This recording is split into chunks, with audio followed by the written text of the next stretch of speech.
things that I talk about in Atomic Habits is a lot of the time everybody starts this conversation with what results do I want? So they set this outcome that they want and they think, okay, if I'm going to lose 40 pounds, then I need to come up with a plan. So I'm going to follow this diet and I'm going to go to the gym 4 days a week.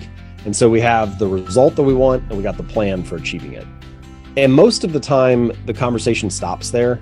We just sort of assume, hey, if I do this thing and follow through on this plan, then I'll be the person I want to be, is kind of the implicit assumption. Like I'll be more like who I hope I will be.